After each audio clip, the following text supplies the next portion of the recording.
Imagina, por un instante, que vives en una época donde el mundo apenas se recupera de una guerra terrible y el futuro se siente incierto.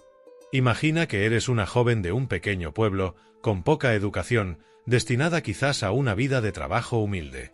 Y ahora, imagina que a esa persona, alguien como tú podría haber sido en otras circunstancias, se le empieza a susurrar al oído.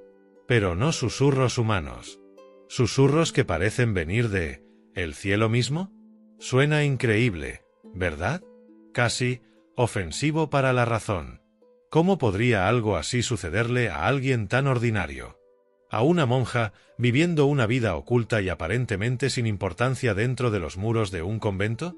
Pero esa, precisamente, es la historia que se cuenta sobre esta mujer. Una mujer llamada Elena Kowalska, que más tarde conoceríamos como Sor María Faustina del Santísimo Sacramento. Y el centro de todo, un simple cuaderno. Un diario. Pero no uno cualquiera. Un diario que, según ella y millones después, fue escrito por orden directa de lo divino. Piénsalo. Tú, viviendo tu vida, con tus rutinas, tus preocupaciones diarias.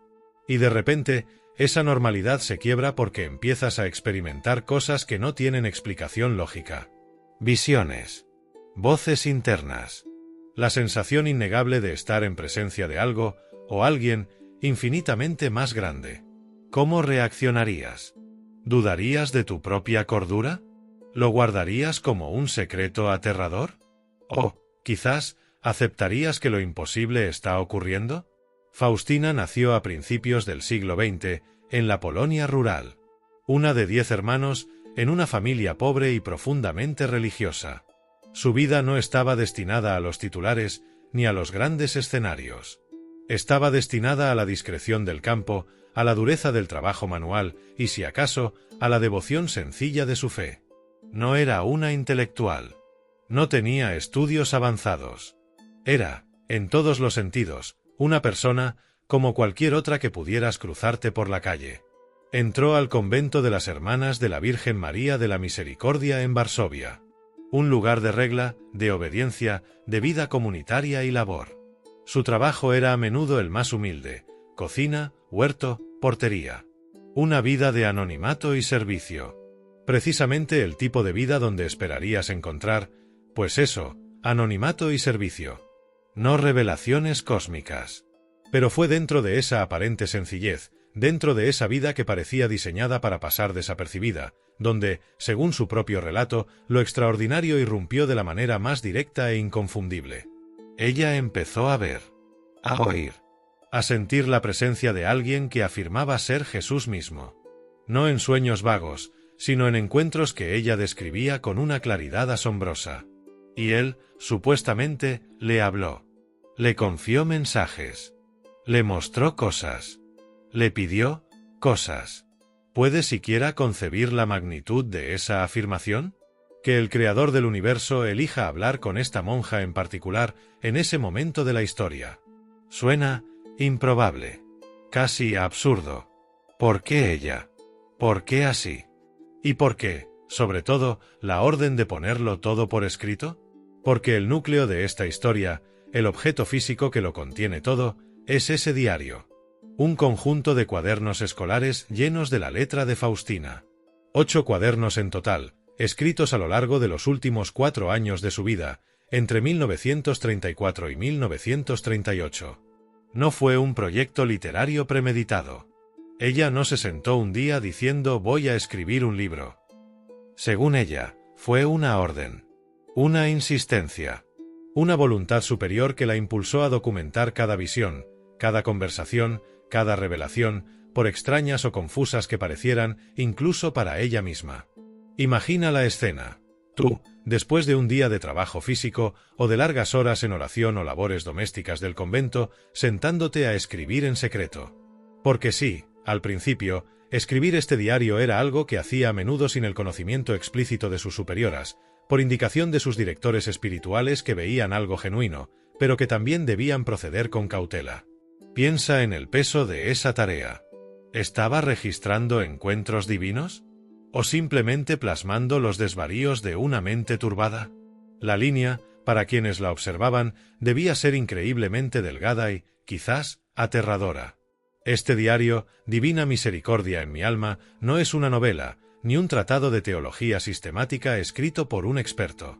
Es un testimonio crudo, a veces repetitivo, a veces desconcertante en su sencillez, de lo que una mujer afirmaba estar experimentando a niveles de intimidad con lo trascendente que la mayoría de las personas solo pueden imaginar o descartar como fantasía. Contiene sus luchas personales, sus dudas, sus alegrías, sus sufrimientos físicos, que fueron muchos, pues estuvo enferma gran parte de su vida adulta, muriendo joven de tuberculosis. Pero entrelazado con lo cotidiano, hay otro hilo narrativo. Uno que habla de diálogos directos con Jesús, con María, con ángeles y santos. Uno que describe visiones del cielo, del infierno, del purgatorio. Uno que detalla peticiones y advertencias supuestamente recibidas directamente de la fuente divina. Y aquí es donde la historia se vuelve no solo fascinante, sino, para muchos, profundamente desafiante. Porque si aceptas la premisa de este diario, estás aceptando que la comunicación entre lo humano y lo divino puede ser así de directa, así de personal y así de cargada de un mensaje que no estaba destinado solo para Faustina, sino para el mundo entero. Es el misterio de la monja sencilla que se convierte en la mensajera de lo inefable. Es la paradoja del poder contenido en la debilidad aparente. Es la pregunta constante que te asalta al leer o escuchar sobre esto: ¿cómo pudo sucederle a ella? Y más importante aún, ¿qué clase de información, qué tipo de secretos o encargos recibiría alguien que habla, supuestamente, cara a cara con lo divino? Porque, seamos honestos, si Jesús mismo te hablara y te pidiera escribirlo todo, ¿crees que serían solo reflexiones piadosas sobre la importancia de ir a misa o de rezar el rosario? ¿O le confiaría cosas diferentes? Cosas quizás incómodas, cosas urgentes, cosas que la humanidad necesitaba escuchar en ese momento de la historia, y quizás sigue necesitando escuchar hoy. ¿Qué clase de mensajes tan específicos, tan directos, tan poderosos podría contener un diario escrito bajo tal inspiración? ¿Eran solo palabras de consuelo, o había en sus páginas algo mucho más? ¿Pausa dramática? ¿Explosivo? Y esa es la pregunta que nos lleva a querer mirar más de cerca, a pasar las páginas, o al menos, explorar su contenido de este enigmático diario. Porque si realmente fue escrito por orden del cielo, lo que contiene tiene que ser importante, ¿verdad? ¿Qué secretos guarda? ¿Qué pidió exactamente Jesús? ¿Y por qué, si era tan importante, causó tanta controversia inicial? La respuesta a eso comienza a desvelarse en los mensajes mismos. Después de escuchar que una monja sencilla afirmó escribir un diario por orden directa del cielo, la pregunta que inevitablemente surge en tu mente, una pregunta muy razonable, es: ¿cómo distinguir la verdad de la fantasía? ¿Cómo saber si esas supuestas conversaciones con lo divino eran reales, o simplemente el fruto de una imaginación quizás sobrecargada, o algo incluso más preocupante? Porque aquí está el centro de la controversia. Faustina Kowalska no solo escribió sobre su vida de piedad. Afirmó, una y otra vez en esas páginas, que estaba recibiendo mensajes, conversaciones, encargos, directamente de Jesucristo. Una afirmación monumental. Y para ti, o para cualquiera con un mínimo de sentido crítico, la duda es instantánea y legítima. ¿Estamos hablando de misticismo auténtico o de otra cosa? Piensa en ello desde su perspectiva, tal como ella lo describe en el diario. No era como si viera una figura borrosa a lo lejos. Ella relata encuentros que sentía vívidos, tan reales como hablar con otra persona. Describe a Jesús apareciéndosele, a veces radiante, a veces sufriendo. Habla de oír su voz, no necesariamente con los oídos físicos, sino en lo profundo de su alma, una especie de conocimiento o palabra interior que sentía que no provenía de ella misma. A veces, dice, las visiones eran tan claras que le dejaban instrucciones precisas, como pintar una imagen o pedir una fiesta. Ahora, piensa en ti. Si algo así te sucediera, ¿qué harías? ¿Correrías a contárselo a todo el mundo? ¿O te encerrarías, asustado, dudando de tu propia salud mental? Para Faustina, al principio, fue una mezcla de asombro, confusión y, sí, también una profunda carga. Sentir que te es encomendada una tarea por el mismo Dios es abrumador. Pero, ¿cómo convencer a los demás? ¿Cómo convencer siquiera a tus guías espirituales, las personas en las que supuestamente debes confiar para discernir la voluntad divina.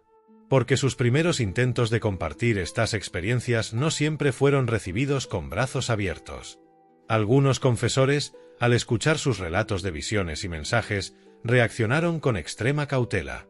Y es lógico. En el ámbito espiritual, siempre existe el riesgo del autoengaño, de la sugestión, e incluso, según la creencia cristiana, de la influencia de fuerzas oscuras que podrían disfrazarse de luz para engañar. Imagina la escena.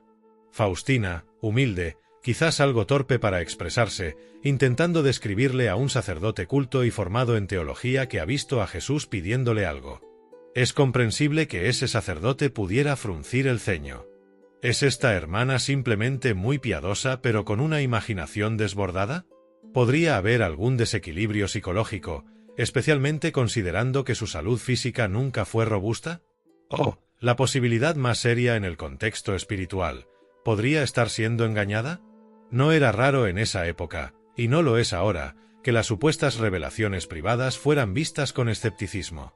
La Iglesia ha sido siempre muy prudente, porque la fe se basa en la revelación pública contenida en la Biblia y la tradición.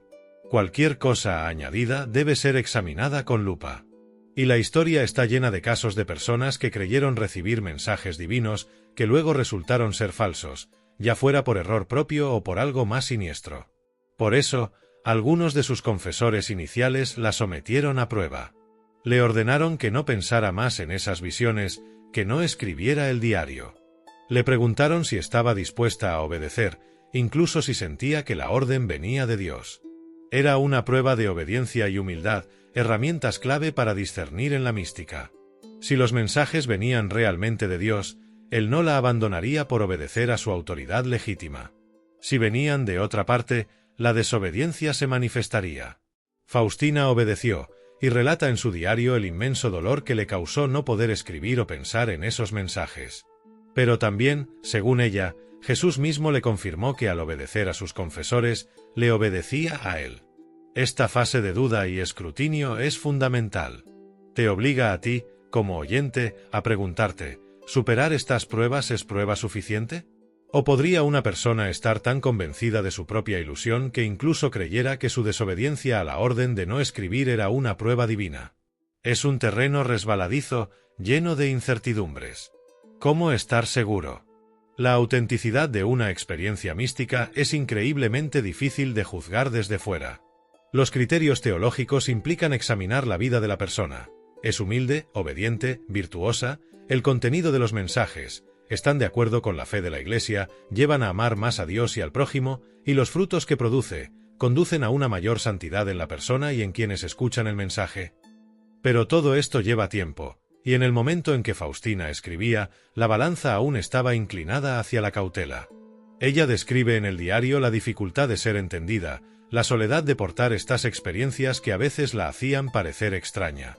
Habla de momentos de aridez espiritual, de sentirse abandonada, lo cual, paradójicamente, es algo común en los caminos místicos auténticos, a diferencia de las falsas consolaciones que suelen ofrecer las ilusiones o los engaños. Pero, de nuevo, ¿cómo saber con certeza? Tú, escuchando esto, sientes la tentación de creerle a esta monja sencilla, o la voz de la razón te susurra que es más probable una explicación natural o psicológica. El punto es que el diario no surge en un vacío de credulidad. Surge en medio de la duda, del examen, de la posibilidad real de ser descartado como una fantasía piadosa. Y a pesar de todo eso, a pesar de la fragilidad de Faustina, a pesar de la dificultad de sus confesores para comprender completamente lo que estaba pasando, el diario continuó siendo escrito. Las experiencias que ella relataba no cesaron. Y los mensajes que decía recibir se hicieron más y más claros, más y más específicos. Y esa es la pregunta que nos lleva a querer mirar más de cerca, a pasar las páginas, o al menos, explorar su contenido de este enigmático diario. Porque si realmente fue escrito por orden del cielo, lo que contiene tiene que ser importante, ¿verdad? ¿Qué secretos guarda? ¿Qué pidió exactamente Jesús? ¿Y por qué, si era tan importante, causó tanta controversia inicial? La respuesta a eso comienza a desvelarse en los mensajes mismos. Después de escuchar que una monja sencilla afirmó escribir un diario por orden directa del cielo, la pregunta que inevitablemente surge en tu mente, una pregunta muy razonable, es: ¿cómo distinguir la verdad de la fantasía? ¿Cómo saber si esas supuestas conversaciones con lo divino eran reales o simplemente el fruto de una imaginación quizás sobrecargada o algo incluso más preocupante? Porque aquí está el centro de la controversia. Faustina Kowalska no solo escribió sobre su vida de piedad. Afirmó, una y otra vez en esas páginas, que estaba recibiendo mensajes, conversaciones, encargos, directamente de Jesucristo. Una afirmación monumental. Y para ti, o para cualquiera con un mínimo de sentido crítico, la duda es instantánea y legítima. ¿Estamos hablando de misticismo auténtico o de otra cosa? Piensa en ello desde su perspectiva, tal como ella lo describe en el diario. No era como si viera una figura borrosa a lo lejos. Ella relata encuentros que sentía vívidos, tan reales como hablar con otra persona. Describe a Jesús apareciéndosele, a veces radiante, a veces sufriendo. Habla de oír su voz, no necesariamente con los oídos físicos, sino en lo profundo de su alma, una especie de conocimiento o palabra interior que sentía que no provenía de ella misma. A veces, dice, las visiones eran tan claras que le dejaban instrucciones precisas, como pintar una imagen o pedir una fiesta. Ahora, piensa en ti. Si algo así te sucediera, ¿qué harías? ¿Correrías a contárselo a todo el mundo? ¿O te encerrarías, asustado, dudando de tu propia salud mental? Para Faustina, al principio, fue una mezcla de asombro, confusión y, sí, también una profunda carga. Sentir que te es encomendada una tarea por el mismo Dios es abrumador. Pero, ¿cómo convencer a los demás? ¿Cómo convencer siquiera a tus guías espirituales, las personas en las que supuestamente debes confiar para discernir la voluntad divina? Porque sus primeros intentos de compartir estas experiencias no siempre fueron recibidos con brazos abiertos. Algunos confesores, al escuchar sus relatos de visiones y mensajes, reaccionaron con extrema cautela. Y es lógico. En el ámbito espiritual, siempre existe el riesgo del autoengaño, de la sugestión, e incluso, según la creencia cristiana, de la influencia de fuerzas oscuras que podrían disfrazarse de luz para engañar. Imagina la escena. Faustina, humilde, quizás algo torpe para expresarse, intentando describirle a un sacerdote culto y formado en teología que ha visto a Jesús pidiéndole algo. Es comprensible que ese sacerdote pudiera fruncir el ceño. ¿Es esta hermana simplemente muy piadosa pero con una imaginación desbordada? ¿Podría haber algún desequilibrio psicológico, especialmente considerando que su salud física nunca fue robusta? ¿O, la posibilidad más seria en el contexto espiritual, podría estar siendo engañada? No era raro en esa época, y no lo es ahora, que las supuestas revelaciones privadas fueran vistas con escepticismo. La Iglesia ha sido siempre muy prudente, porque la fe se basa en la revelación pública contenida en la Biblia y la tradición. Cualquier cosa añadida debe ser examinada con lupa. Y la historia está llena de casos de personas que creyeron recibir mensajes divinos que luego resultaron ser falsos, ya fuera por error propio o por algo más siniestro. Por eso, algunos de sus confesores iniciales la sometieron a prueba. Le ordenaron que no pensara más en esas visiones, que no escribiera el diario. Le preguntaron si estaba dispuesta a obedecer, incluso si sentía que la orden venía de Dios. Era una prueba de obediencia y humildad, herramientas clave para discernir en la mística. Si los mensajes venían realmente de Dios, él no la abandonaría por obedecer a su autoridad legítima. Si venían de otra parte, la desobediencia se manifestaría. Faustina obedeció, y relata en su diario el inmenso dolor que le causó no poder escribir o pensar en esos mensajes. Pero también, según ella, Jesús mismo le confirmó que al obedecer a sus confesores, le obedecía a él. Esta fase de duda y escrutinio es fundamental. Te obliga a ti, como oyente, a preguntarte, ¿superar estas pruebas es prueba suficiente? ¿O podría una persona estar tan convencida de su propia ilusión que incluso creyera que su desobediencia a la orden de no escribir era una prueba divina? Es un terreno resbaladizo, lleno de incertidumbres. ¿Cómo estar seguro? La autenticidad de una experiencia mística es increíblemente difícil de juzgar desde fuera. Los criterios teológicos implican examinar la vida de la persona. ¿Es humilde, obediente, virtuosa? El contenido de los mensajes. ¿Están de acuerdo con la fe de la Iglesia? ¿Llevan a amar más a Dios y al prójimo? Y los frutos que produce, ¿conducen a una mayor santidad en la persona y en quienes escuchan el mensaje? Pero todo esto lleva tiempo, y en el momento en que Faustina escribía, la balanza aún estaba inclinada hacia la cautela. Ella describe en el diario la dificultad de ser entendida, la soledad de portar estas experiencias que a veces la hacían parecer extraña. Habla de momentos de aridez espiritual, de sentirse abandonada, lo cual, paradójicamente, es algo común en los caminos místicos auténticos, a diferencia de las falsas consolaciones que suelen ofrecer las ilusiones o los engaños. Pero, de nuevo, ¿cómo saber con certeza? Tú, escuchando esto, sientes la tentación de creerle a esta monja sencilla, o la voz de la razón te susurra que es más probable una explicación natural o psicológica. El punto es que el diario no surge en un vacío de credulidad. Surge en medio de la duda, del examen, de la posibilidad real de ser descartado como una fantasía piadosa. Y a pesar de todo eso, a pesar de la fragilidad de Faustina, a pesar de la dificultad de sus confesores para comprender completamente lo que estaba pasando, el diario continuó siendo escrito. Las experiencias que ella relataba no cesaron.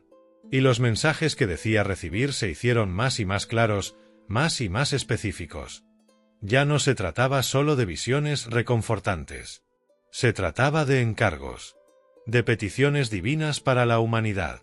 Y aquí es donde la duda sobre cómo recibió los mensajes choca con la necesidad de saber qué mensajes recibió. Porque sí, solo sí, esas experiencias tenían una fuente divina genuina, entonces el contenido de ese diario no es solo la historia personal de una monja. Es un tesoro de revelaciones. Un conjunto de instrucciones y advertencias directas de lo más alto.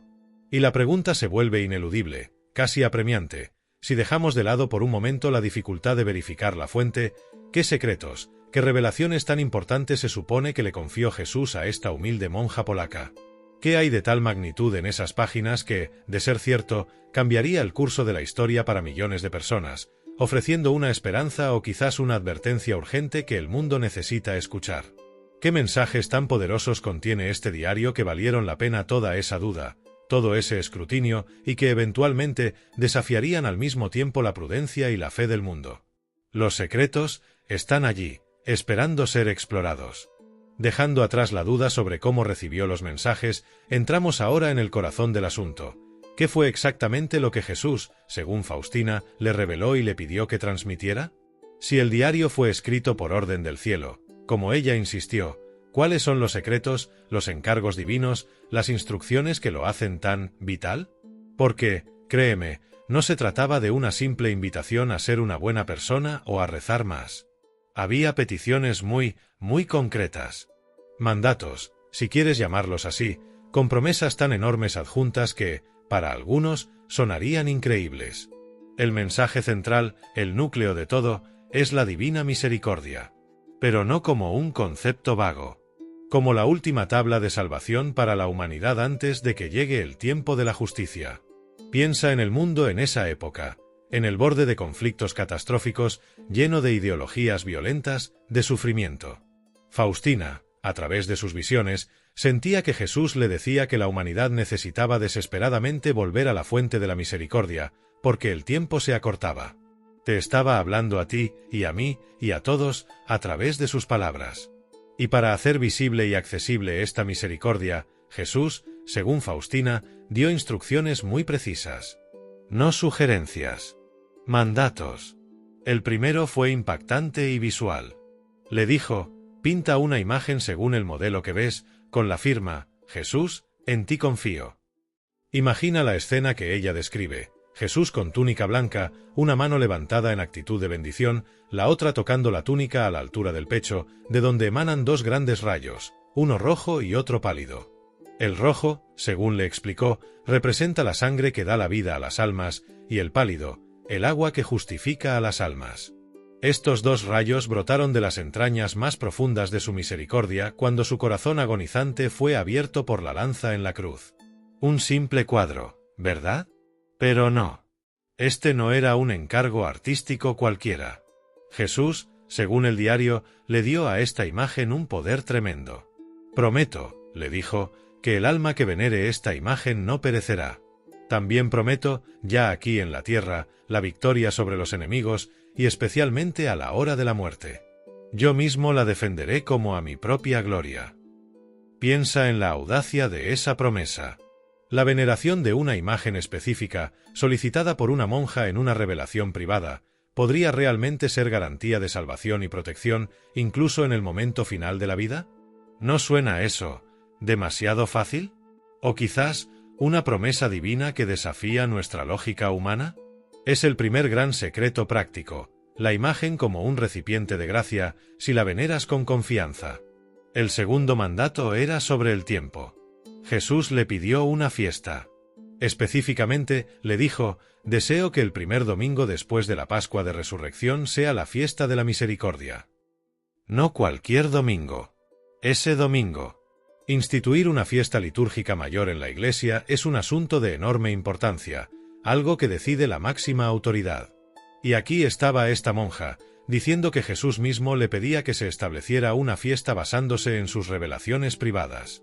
Pero las promesas asociadas a esta fiesta eran aún más asombrosas, y aquí reside parte de lo que podría haber resultado problemático.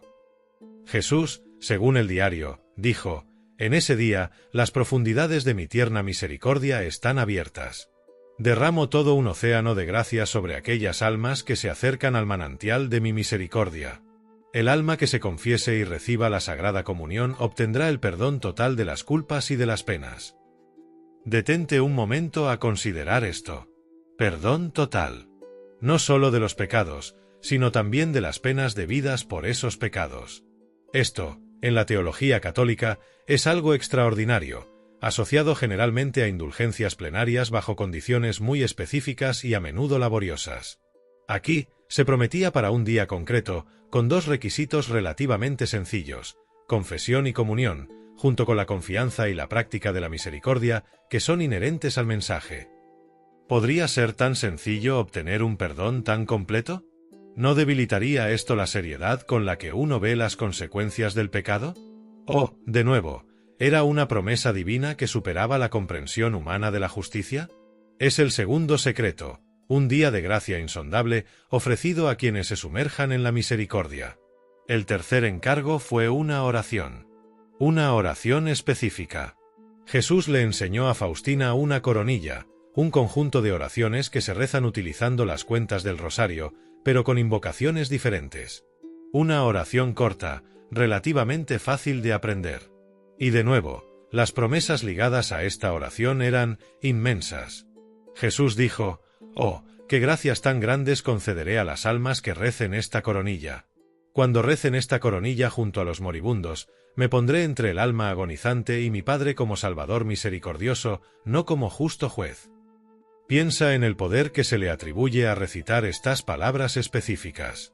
Influir en el juicio divino a la hora de la muerte, no solo para uno mismo, sino para otros. ¿Podría una simple combinación de oraciones tener tal eficacia, tal poder intercesor? ¿No es esto casi mágico? Oh, es una manifestación del ilimitado poder de la misericordia divina que opera incluso a través de los medios más sencillos que él mismo elige. Es el tercer secreto, una oración poderosa, una herramienta para alcanzar misericordia, especialmente en el momento de mayor necesidad. Y el cuarto mandato fue sobre una hora particular del día. Jesús, según Faustina, le dijo: «A las 3 de la tarde implora mi misericordia, especialmente para los pecadores, y aunque solo sea por un breve momento, sumérgete en mi pasión, sobre todo en el abandono en el momento de mi agonía». Es la hora de la gran misericordia para el mundo entero. En esa hora no rehusaré nada al alma que me pida algo por los méritos de mi pasión. Una hora específica. 3 de la tarde. El momento tradicionalmente asociado a la muerte de Jesús en la cruz. Un llamado a detenerse, aunque sea por un instante, y recordar su sacrificio, implorando misericordia para el mundo. Y la promesa: en esa hora, por los méritos de su pasión, no rehusará nada. ¿Nada? Una promesa sin límites, ligada a un momento concreto del día y a una actitud de recuerdo y súplica. ¿No suena eso tremendamente absoluto? ¿O es simplemente una invitación a recordar constantemente que la fuente de toda gracia es su sacrificio, y que Él está siempre dispuesto a escuchar cuando nos acercamos a Él a través de Él mismo? Es el cuarto secreto, una hora de poder, un momento diario para acceder a un torrente de gracia, si lo haces con fe y recordando su pasión. Entonces, aquí tienes los secretos, los mandatos divinos que Faustina afirmó haber recibido, una imagen con promesas de protección, una fiesta con perdón total, una coronilla con poder sobre el juicio final y una hora diaria donde no se rehusará nada. 4 elementos muy concretos, con promesas increíblemente amplias y para algunos difíciles de creer, todo ello originado en las visiones de una monja humilde. Peticiones tan específicas, con implicaciones tan profundas y promesas tan vastas. ¿Ves ahora por qué este diario, a pesar de hablar de la misericordia de Dios, un tema central de la fe, podría generar sospechas? ¿Por qué la jerarquía de la Iglesia, responsable de proteger la pureza de la fe y de discernir entre lo auténtico y lo que no lo es, miraría todo esto con extrema cautela? ¿Qué tenía de problemático o incluso de peligroso a los ojos de Roma este conjunto de revelaciones y los mandatos celestiales que contenía? Eso es un capítulo aparte, lleno de malentendidos, juicios y un proceso largo y tortuoso. Y nos lleva a la pregunta que flotaba en el aire: ¿por qué este diario terminó, al menos por un tiempo, en la lista negra? Y así llegamos a una de las partes más desconcertantes de esta historia. Imagina esto. Tienes un diario que, según su autora, fue escrito por dictado directo de Jesucristo. Un diario que contiene mensajes de amor, de misericordia y peticiones muy concretas para el mundo. Suena como algo que la Iglesia, la guardiana de la fe y la transmisora del mensaje de Cristo, abrazaría de inmediato, ¿verdad? Pues no fue así. Durante años, este mismo diario, este supuesto dictado del cielo, no solo fue ignorado, sino que fue prohibido. Puesto en el tristemente célebre índice de libros prohibidos por el Vaticano. Para ti, que has escuchado hasta ahora sobre los mensajes de amor y misericordia, esto puede resultar chocante. ¿Cómo es posible que la máxima autoridad de la Iglesia, esa que discierne sobre la santidad y la verdad revelada, ponga en su lista negra algo que supuestamente proviene de la fuente misma de esa autoridad? Es una paradoja que clama por explicación. Y la explicación es compleja, anclada en la prudencia, los malentendidos y sí, la posibilidad de error humano incluso en los más altos niveles. La Iglesia tiene una responsabilidad inmensa: proteger la pureza de la fe. A lo largo de los siglos, han surgido innumerables supuestas revelaciones privadas. Algunas han demostrado ser genuinas y han enriquecido la vida espiritual de millones, como la del Rosario o las apariciones de Lourdes o Fátima, tras un largo y riguroso proceso de examen. Pero muchas otras han sido producto de la imaginación, de la sugestión, de problemas psicológicos o incluso de engaños deliberados o influencias malignas. El Vaticano, a través de sus congregaciones, debe examinar estas afirmaciones con un escepticismo riguroso. Deben compararlas con la revelación pública contenida en la Biblia y la tradición. Cualquier cosa que contradiga o parezca añadir esencialmente a esa revelación pública debe ser rechazada. Y aquí es donde el diario de Faustina encontró obstáculos. ¿Por qué? Hubo varias razones clave que se entrelazaron para crear una atmósfera de duda que culminó en la prohibición. La primera, y quizás la más crucial, fue el problema de la traducción. El diario fue escrito por Faustina en polaco, con su lenguaje sencillo, a veces imperfecto gramaticalmente, propio de su limitada educación.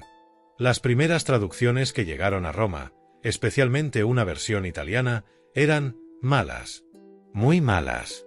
No solo contenían errores de traducción, sino que, según los expertos posteriores, a veces exageraban o modificaban el tono de Faustina, haciendo que los mensajes de Jesús sonaran duros, exigentes de una manera que parecía chocar con su mansedumbre evangélica. Frases que en el original polaco tenían un matiz, en la traducción italiana sonaban casi imperativas, altivas.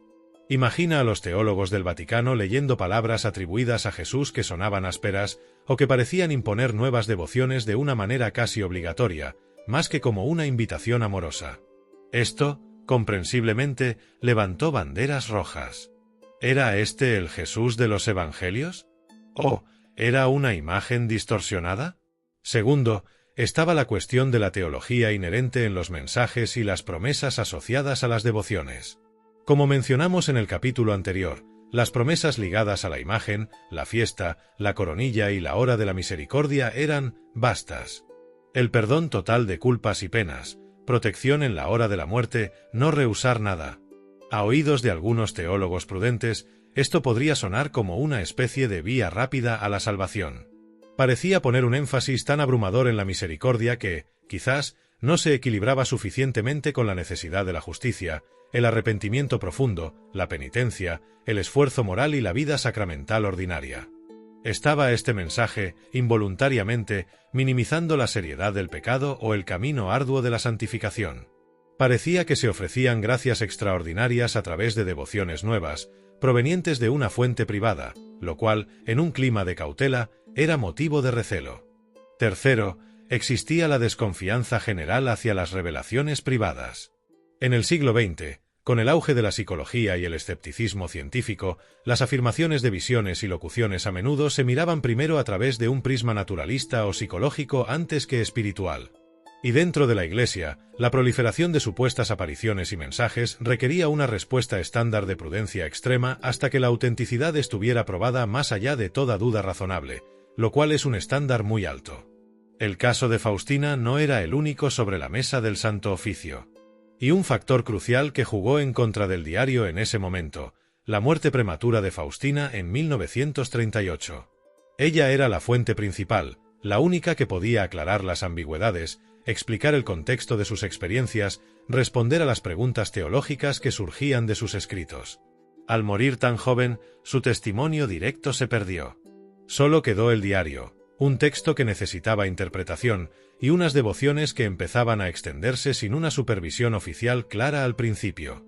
Sin la testigo viva, el proceso de verificación se volvió exponencialmente más difícil y propenso a los malentendidos.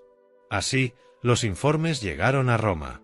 Los textos del diario, esas traducciones defectuosas, fueron examinados por consultores del Santo Oficio, la congregación encargada de la doctrina de la fe. Las opiniones, como era de esperar en un tema tan delicado y con materiales tan problemáticos, estaban divididas. Algunos pudieron ver destellos de autenticidad, pero las objeciones, basándose en las traducciones y las preocupaciones teológicas, fueron considerables. Prevaleció la prudencia. Prevaleció la cautela institucional. Ante la duda, mejor abstenerse. Mejor, incluso, prohibir la difusión para evitar posibles errores doctrinales o desvíos en la piedad de los fieles. El resultado fueron 2 notificaciones de la Sagrada Congregación del Santo Oficio, emitidas en 1958 y 1959. Estos documentos eran claros. Se ordenaba no difundir la devoción en las formas propuestas por la hermana Faustina Kowalska y se prohibía la impresión de escritos que promovieran esta devoción en dichas formas. Piensa en el impacto de esto. Un mensaje que se decía venido directamente de Jesús, con promesas inauditas y un llamado urgente a la humanidad, fue efectivamente silenciado por la autoridad suprema de la Iglesia. Para quienes creían en la autenticidad del diario, fue un golpe devastador. Para los escépticos y los prudentes, fue la confirmación de que sus dudas estaban justificadas. Esto era, al menos en sus formas de difusión iniciales, algo que no se podía avalar. El diario, con todos sus supuestos secretos y mandatos celestiales, estaba, por un tiempo, en la oscuridad de la prohibición oficial. La situación parecía sentenciada. Un diario prohibido por el Vaticano. Un mensaje detenido en seco. ¿Cómo, entonces, es posible que hoy la devoción a la Divina Misericordia sea una de las más extendidas en la Iglesia Católica? ¿Cómo pasó este diario de estar en el índice a ser la inspiración para una fiesta universal y la canonización de su autora? ¿Qué, o quién, tuvo el poder o la perspicacia para revertir un juicio tan definitivo de la máxima autoridad doctrinal del Vaticano? La historia de cómo el diario de Faustina salió de la lista negra y conquistó el mundo es, quizás, tan milagrosa como las revelaciones que contiene. Y nos revela algo profundo sobre cómo, a veces, la verdad se abre camino a pesar de los obstáculos más formidables. Imagina el escenario. El diario de una monja, lleno de supuestas conversaciones con lo divino, está en la lista negra del Vaticano. Prohibido. Esencialmente, consignado a la oscuridad, considerado peligroso o erróneo para la fe. Parece el final de la historia para los mensajes de Faustina.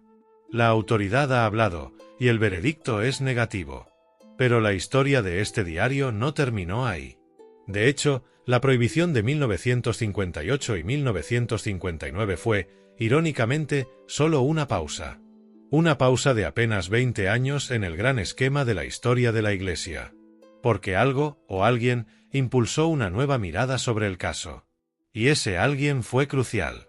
Un hombre que no solo creyó en el mensaje, sino que tuvo la posición para llevarlo del olvido a los altares del mundo entero. La respuesta corta, como anticipábamos, es un papa polaco. Pero la historia completa es mucho más rica y compleja. Estamos hablando de Karol Wojtyła, el futuro Papa Juan Pablo II. Antes de ser papa, era el arzobispo de Cracovia, en Polonia. Es importante entender el contexto. En Polonia, la devoción a la Divina Misericordia, ligada a Sor Faustina, había continuado de manera más o menos discreta, a pesar de las notificaciones de Roma. La gente la rezaba, conocía la imagen. Era una devoción popular que la prohibición oficial no logró sofocar por completo a nivel de base. Como arzobispo, Wojtyła tuvo conocimiento directo de esta devoción y de la figura de Faustina. Un hombre de profunda intelectualidad, filósofo, teólogo, pero también muy conectado con la vida espiritual de su pueblo. No era alguien que aceptara las cosas a ciegas, pero tampoco descartaba de plano la posibilidad de la intervención divina en la vida de las personas sencillas. Fue él quien, en 1965, dio un paso audaz, inició el proceso informativo diocesano sobre la vida y las virtudes de Sor Faustina. Esto era, en esencia, el primer paso oficial hacia un posible proceso de beatificación. Y para hacerlo correctamente, era indispensable examinar a fondo el diario. Piensa en la situación. Un obispo polaco, lidiando con un diario cuya difusión había sido prohibida por el mismísimo Santo Oficio en Roma, inicia una investigación que podría, potencialmente, contradecir el juicio de esa misma autoridad superior. Esto requería valentía, discernimiento y una profunda convicción de que el asunto merecía una nueva evaluación seria. ¿Por qué lo hizo? Quizás vio algo en la vida de Faustina, algo en la piedad de los fieles, algo en el mensaje mismo que le hizo creer que la decisión de Roma podría haberse basado en información incompleta o defectuosa. La investigación que impulsó Wojtyła fue minuciosa y rigurosa. A diferencia de la primera evaluación en Roma, que se basó en gran medida en traducciones defectuosas, esta vez se trabajó directamente con los manuscritos originales en polaco. Se encargaron nuevas traducciones, cuidadosas y fieles al lenguaje simple y directo de Faustina. Se interrogaron a testigos clave, las monjas que vivieron con ella en el convento, sus superioras, sus confesores, las personas que habían conocido la devoción desde sus inicios. Se recogieron documentos, cartas, todo lo que pudiera arrojar luz sobre su vida y sus experiencias. Paralelamente, un equipo de teólogos fue encargado de estudiar a fondo el diario, no solo buscando posibles errores, sino intentando comprender la teología subyacente en el propio contexto del diario y de las experiencias místicas. Se analizó el lenguaje, se compararon los mensajes con las escrituras y la tradición. El objetivo no era encontrar justificaciones a priori, sino discernir la verdad. Los hallazgos de esta nueva investigación empezaron a cambiar la perspectiva. Se hizo evidente que gran parte de los problemas teológicos percibidos en Roma se debían a las traducciones deficientes y no al texto original escrito por Faustina. Se confirmó la vida de virtud, humildad y obediencia de la monja, rasgos característicos de la santidad auténtica y un contrapunto a las sospechas de autoengaño o desobediencia que a veces acompañan a las falsas místicas. El mensaje central de la Divina Misericordia, lejos de ser una novedad extraña, se veía cada vez más como una profundización y un recordatorio urgente de una verdad fundamental del Evangelio que quizás la Iglesia y el mundo necesitaban redescubrir en esa época tumultuosa. Este proceso informativo diocesano, impulsado por el arzobispo Wojtyła, duró varios años. Sus conclusiones, positivas, fueron enviadas a Roma, al Santo Oficio, que para entonces se llamaba Congregación para la Doctrina de la Fe. La misma congregación que había emitido las notificaciones de prohibición años atrás. Y entonces, ocurrió algo crucial. Basándose en los hallazgos de la investigación de Cracovia y en un nuevo examen del caso con las traducciones correctas, la congregación revisó su posición. En abril de 1978, la Congregación para la Doctrina de la Fe emitió una nueva notificación. Este documento revocaba las anteriores. Declaraba que ya no tienen vigor las notificaciones que prohibían la difusión de la devoción a la Divina Misericordia en las formas propuestas por la hermana Faustina Kowalska. El diario salía de la lista negra. La devoción ya no estaba prohibida. El camino estaba abierto para un reconocimiento oficial. Y apenas unos meses después de esta revocación, el hombre que había impulsado la investigación, Karol Wojtyła, fue elegido papa, adoptando el nombre de Juan Pablo II. Su pontificado, uno de los más largos y trascendentales de la historia reciente, estaría profundamente marcado por el mensaje del que él mismo había ayudado a rescatar. Como papa, Juan Pablo II no solo permitió la devoción, sino que la promovió activamente con toda la autoridad de su cargo. Llevó el proceso de Faustina a la beatificación en 1993 y, finalmente, a la canonización en el año 2000, convirtiéndola oficialmente en Santa Faustina Kowalska. Pero el gesto más significativo, el que cumplió plenamente uno de los mandatos celestiales registrados en el diario, fue cuando, en el mismo día de la canonización de Faustina, el primer domingo después de Pascua, Juan Pablo II instituyó para toda la Iglesia Universal la fiesta de la Divina Misericordia. Es decir, el Papa, basándose directamente en la petición hecha por Jesús a través de Santa Faustina en el diario, estableció oficialmente la fiesta que se había pedido hacía décadas y cuya devoción había estado prohibida. Este giro de 180 grados fue asombroso. Un diario que había sido visto con tanta sospecha, que había sido silenciado, se convirtió en la base para una nueva santa y una fiesta universal. ¿Fue simplemente una corrección de un error histórico? ¿O fue algo más? Vio Juan Pablo II en este mensaje algo particularmente vital, profético, necesario para la Iglesia y el mundo de su tiempo, un tiempo marcado por heridas profundas, por la expansión del ateísmo, por conflictos y sufrimiento a una escala sin precedentes. Juan Pablo II habló a menudo del mensaje de la Divina Misericordia como la respuesta a los tiempos difíciles. Para él, no era solo una devoción más, sino una luz indispensable en la oscuridad del siglo XX y del nuevo milenio. Pero, ¿qué tiene este mensaje, esta misericordia divina tal como la presenta el diario de Faustina, que la hace tan crucial, tan urgente para el mundo de hoy?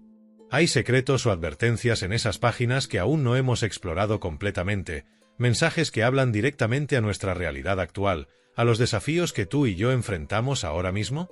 Porque el hecho de que un papa de la talla de Juan Pablo II le diera este impulso monumental sugiere que hay algo en esas páginas mucho más allá de la historia de una monja. Sugiere que hay algo allí que es esencial para la supervivencia espiritual de la humanidad. Y eso es lo que necesitamos desentrañar a continuación. Hemos visto cómo un diario prohibido por la Iglesia terminó siendo promovido por un papa santo. Esto no fue un simple cambio de opinión burocrático. Sugiere que el mensaje contenido en esas páginas es de una importancia que trasciende la historia personal de una monja o las vicisitudes institucionales. Pero, ¿qué es exactamente lo que hace que este mensaje de la Divina Misericordia, tal como lo presenta el diario de Faustina, sea considerado tan vital, tan urgente, para el mundo de hoy? Es posible que contenga no solo consuelo, sino también advertencias, incluso profecías, sobre los tiempos que vivimos o los que están por venir. Muchos creyentes sí lo ven así. Ven en el diario no solo un llamado a la devoción, sino una hoja de ruta para la humanidad en lo que consideran tiempos de crisis espiritual sin precedentes. ¿Y por qué esa sensación de urgencia? Porque el diario está lleno de pasajes donde Jesús habla con una intensidad particular, no solo de su amor, sino también de la seriedad del pecado y de la inminencia de su justicia. Piensa en ello. A menudo, cuando hablamos de Dios, nos enfocamos en su amor incondicional, su perdón.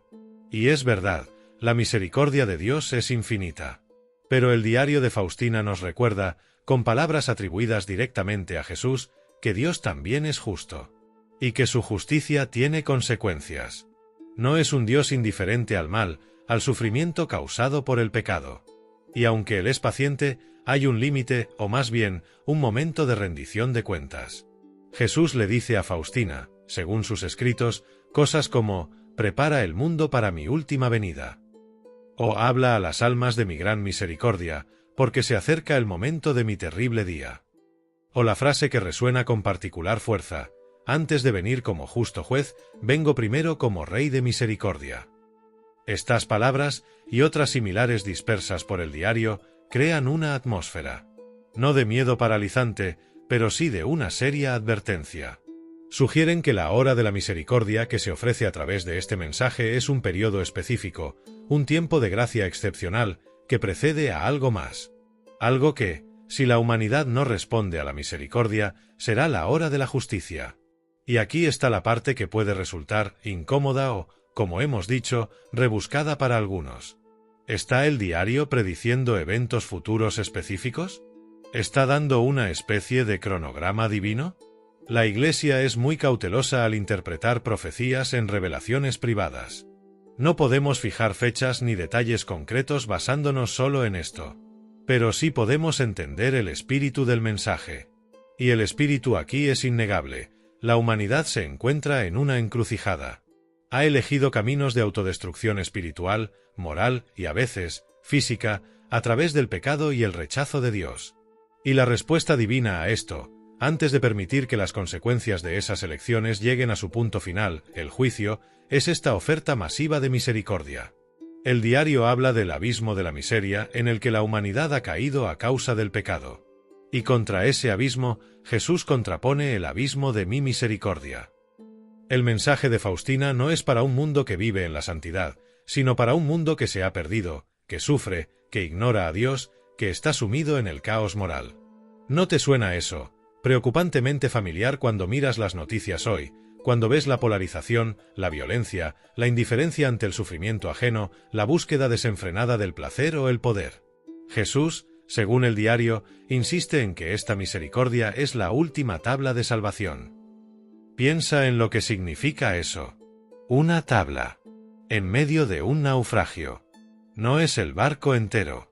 Es lo último a lo que puedes aferrarte cuando todo lo demás se hunde. Si rechazas esa tabla, no queda nada. Esta expresión tan fuerte sugiere que Dios, en su infinita paciencia, está ofreciendo una vía de escape, un camino de regreso, incluso en los momentos más oscuros y para los pecadores más empedernidos. Y esta no es una opción pasiva. El diario de Faustina no es solo un texto para meditar. Es un llamado a la acción. Jesús le dice repetidamente, tienes que hablarle al mundo de mi gran misericordia. No te canses de proclamar mi misericordia. Es un mandato urgente a difundir este mensaje, a asegurarse de que nadie en el mundo pueda decir que no sabía de esta última oportunidad, de esta última tabla. ¿Por qué tanta urgencia? Porque, según el diario, hay almas que perecen. Hay almas que se cierran a la misericordia y enfrentan las consecuencias de su rechazo. El mensaje de la misericordia no anula la libertad humana. Puedes elegir aceptarla o rechazarla. Pero el diario, con sus advertencias sobre la justicia inminente, subraya que esa elección tiene un peso eterno.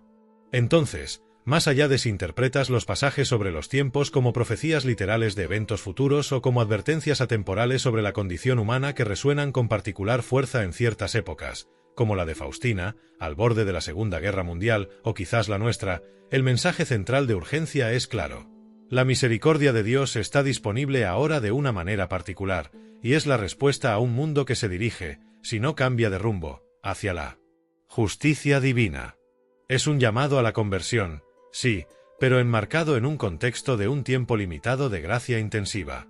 Pero si todo esto es tan urgente, si las apuestas son tan altas, si la misericordia es la última esperanza antes de la justicia, ¿qué significa esto para ti, en tu vida diaria? ¿Cómo se activa esta misericordia? ¿Cómo pasas de entender el mensaje a vivirlo de una manera que te conecte con esa última tabla de salvación? ¿Cuál es el secreto práctico que este diario, supuestamente dictado por el cielo, ofrece para que cualquiera pueda acceder a esta fuente de gracia ilimitada, incluso en medio de los desafíos y las tentaciones del mundo de hoy? El diario no solo presenta el problema y la solución, sino que también ofrece las herramientas. Y ese es el secreto que realmente necesitas conocer. Hemos desentrañado el misterio detrás de un diario que se decía escrito por orden directa del cielo. Hemos explorado las razones por las que, inicialmente, la Iglesia lo vio con recelo, hasta el punto de prohibirlo. Y hemos sido testigos de cómo, a través de una nueva y rigurosa mirada, fue no solo rehabilitado, sino elevado a la prominencia mundial por un papa que vio en sus páginas un mensaje urgente para nuestros tiempos. También hemos tocado las advertencias que contiene, esa sensación de que la misericordia es la última llamada antes de la justicia. Pero, después de todo este viaje, la pregunta más importante, la que te concierne directamente a ti, es ¿y ahora qué? Si este diario contiene una verdad vital, una última tabla de salvación, ¿cómo aplicas esto en tu vida cotidiana? ¿Cuál es el secreto final, la clave práctica que el diario de Santa Faustina te ofrece para acceder a esa misericordia ilimitada y responder a ese llamado urgente? La respuesta, como a menudo sucede con las verdades más profundas, es sorprendentemente simple, pero al mismo tiempo increíblemente exigente. El gran secreto práctico que el diario revela no es una fórmula mágica compleja o un conocimiento esotérico. Son dos pilares interconectados, dos actitudes fundamentales que Jesús, según Faustina, pide sin cesar a la humanidad: confianza en Él y misericordia hacia los demás. El primer pilar es la confianza. En el diario, esta palabra aparece una y otra vez. Jesús le dice a Faustina: cuanto más confíe un alma, tanto más recibirá. O dile a la humanidad doliente que se abrigue en mi corazón misericordioso y yo la llenaré de paz. Pero, ¿qué significa realmente esta confianza total? No es una simple creencia intelectual de que Dios existe. Es una entrega, una rendición. Es poner toda tu esperanza, tus preocupaciones, tus miedos, tus pecados, tu futuro, completamente en sus manos, creyendo que su misericordia es más grande que tu miseria, tus fracasos o la oscuridad del mundo. Piensa en tu vida. ¿Cuántas veces intentas tener todo bajo control? ¿Cuántas veces te preocupas por el futuro, te angustias por los errores del pasado o intentas resolverlo todo con tus propias fuerzas? El mundo te empuja a la autosuficiencia, a desconfiar, a depender solo de ti mismo. La confianza que pide este mensaje es radicalmente opuesta. Es una fe activa que, incluso cuando no entiendes por qué te sucede algo, incluso cuando te sientes abandonado, sigues diciendo, con el corazón: Jesús, en ti confío. Es una apuesta total por el amor y la misericordia de Dios, incluso cuando la evidencia a tu alrededor parece contradecirlo. Es el primer gran paso práctico, y puede ser el más difícil de todos. Es la humildad de reconocer que no puedes salvarte a ti mismo, que necesitas desesperadamente su misericordia. El segundo pilar es la misericordia hacia los demás. El diario deja claro que no puedes recibir la misericordia de Dios si no estás dispuesto a extenderla a tu prójimo. Jesús le dice a Faustina: exijo de ti obras de misericordia que deben nacer del amor hacia mí. Debes mostrar misericordia al prójimo siempre y en todas partes. No puedes dejar de hacerlo ni excusarte ni justificarte. Y especifica cómo: por obra, palabra y oración. La misericordia por obra se refiere a las acciones concretas para ayudar a quienes sufren en sus necesidades materiales. El diario menciona las obras tradicionales de misericordia corporales: alimentar al hambriento, dar de beber al sediento, vestir al desnudo, acoger al forastero, visitar a los enfermos, visitar a los presos, enterrar a los muertos. Piensa en cómo aplicas esto hoy. ¿Se trata solo de caridad? No, es más profundo. Es ver el rostro de Cristo en el sufriente. Es un desafío a tu comodidad, a tu egoísmo. Implica sacrificio de tiempo, de recursos. En un mundo donde a menudo cerramos los ojos al sufrimiento ajeno o lo delegamos a instituciones impersonales, este llamado a la misericordia por obra es exigente. La misericordia por palabra se centra en ayudar en las necesidades espirituales o emocionales. El diario menciona las obras de misericordia espirituales: enseñar al ignorante, dar buen consejo al que lo necesita, corregir al que yerra, consolar al triste, perdonar las injurias, sufrir con paciencia los defectos del prójimo, rogar a Dios por vivos y difuntos. Piensa en la dificultad de esto. Perdonar a quien te ha herido profundamente. Corregir a alguien que amas, sabiendo que puede causar tensión. Tener paciencia con las fallas constantes de otros. Consolar a alguien en duelo cuando tú también sufres. Estas acciones requieren una fuerza interior que no proviene solo de la buena voluntad humana. Requieren superar el resentimiento, el orgullo, la impaciencia. Es la misericordia que sana las heridas del alma, la tuya y la de los demás. La misericordia por oración es interceder ante Dios por los demás. El diario enfatiza particularmente la oración por los pecadores y por los moribundos. Como vimos con la coronilla y la hora de la misericordia, el diario atribuye un poder inmenso a esta oración, especialmente cuando se pide misericordia por los demás. Es una forma de ser misericordioso incluso cuando no puedes actuar o hablar, o cuando la otra persona está lejos o ya ha fallecido. Es un acto de amor desinteresado, de confiar en que tu oración puede mover el corazón de Dios en favor de otro. Estos dos pilares, confianza total en Jesús y misericordia activa hacia los demás, en obra, palabra y oración, son las claves prácticas reveladas en el diario.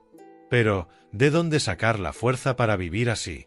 ¿Cómo mantener esa confianza inquebrantable ante las pruebas? ¿Cómo perdonar genuinamente a quien te ha traicionado? El diario apunta a la fuente de esta gracia, los sacramentos, especialmente la confesión y la Eucaristía. Jesús, según Faustina, habla de la confesión como el tribunal de la misericordia. Un lugar donde Él mismo te espera, donde los mayores milagros se repiten sin cesar. Un lugar donde, por más grave que sea tu pecado, si vienes con arrepentimiento y confianza, recibes el perdón total y eres reequipado con la gracia necesaria para seguir adelante. Es el lugar donde recibes la misericordia que te permite, a su vez, ser misericordioso. Es el lavatorio indispensable del alma para poder reflejar su luz. Y la Eucaristía es presentada como la fuente de la vida, el encuentro más íntimo con Jesús mismo, presente con su cuerpo, sangre, alma y divinidad. Es la comunión con la fuente de toda misericordia y fortaleza.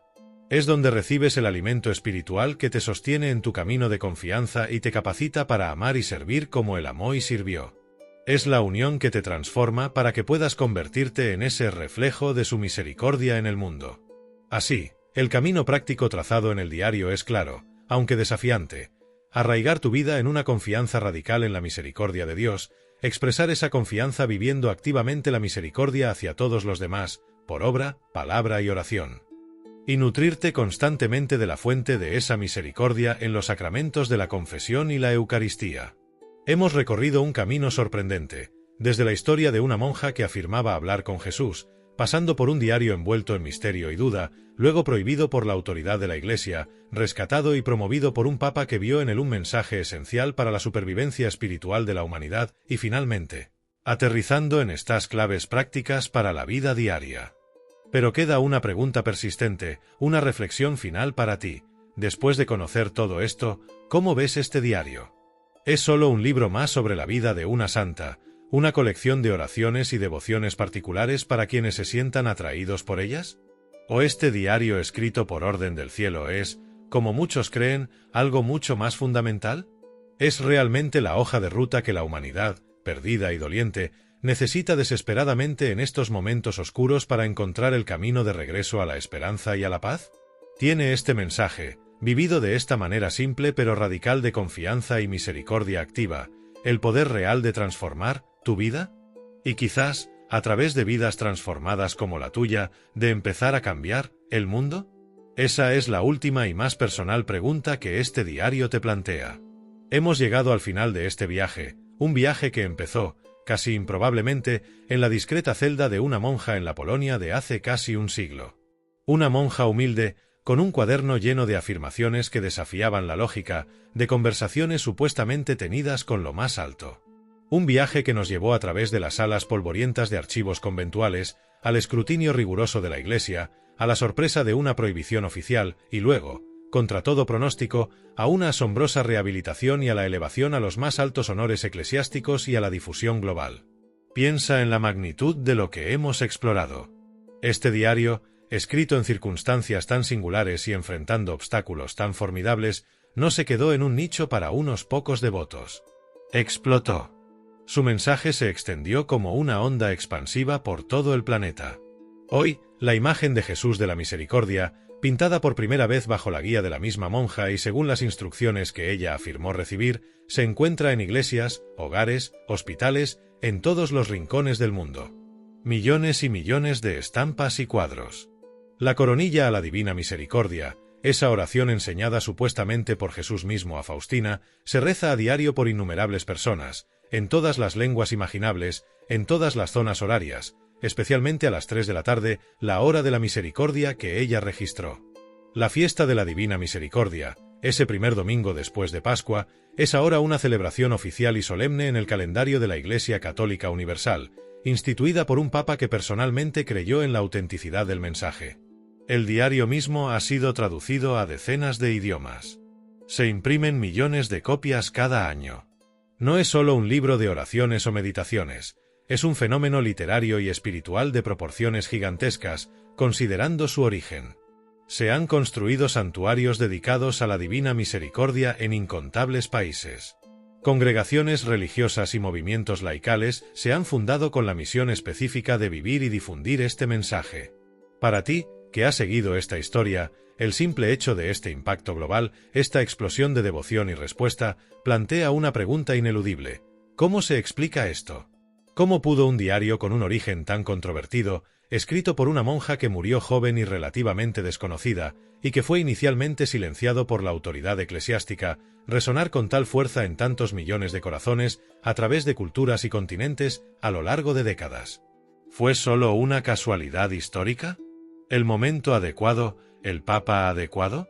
¿O fue algo más? Aquí volvemos a esa audaz declaración del principio.